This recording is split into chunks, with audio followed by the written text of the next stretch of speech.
হরে কৃষ্ণ। এই জগতে সবচেয়ে বড় দান কি?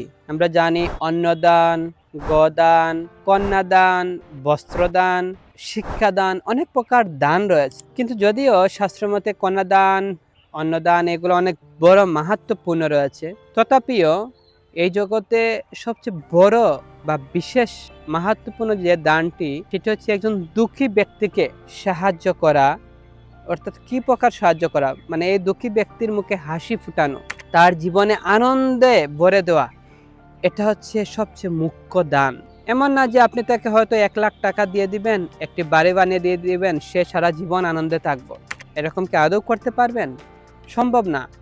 টাকা পয়সা, বাড়ি গাড়ি, সোনা এগুলা দিয়ে কারো জীবন মানে সারা জীবন আনন্দে পরিপূর্ণ করা মোটেও সম্ভব না। শাস্ত্রে এই জগৎকে বলা হয়েছে দুঃখালয়ম। দুঃখালয়ম অশাশ্বতম।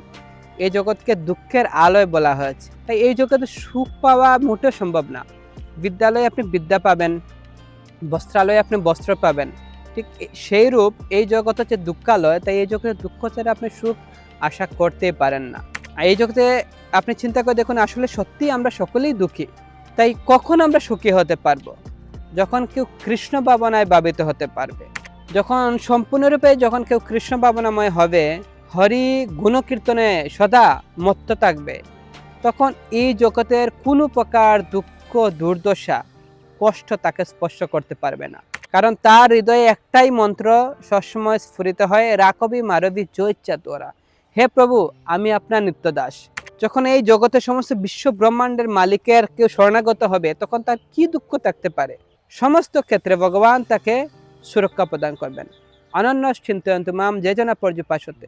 ভগবান তার সমস্ত দায়িত্বভার গ্রহণ করবেন। তখন এই জগতে কেউ আর দুঃখী থাকবে না। তাই ভগবদ গীতার 18 অধ্যায়ে ভগবান বলেছেন যে সর্বধর্মান পরিত্যাজ্য, সমস্ত কিছু পরিত্যাগ করো।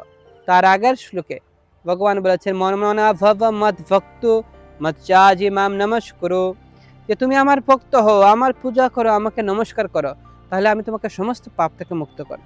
ভগবান বলছেন যে ওনার চরণে আত্মসমর্পণ করলে তিনি আমাদেরকে গ্রহণ করবেন, তখন আমাদের আর কোনো প্রকার দুঃখ থাকবে না।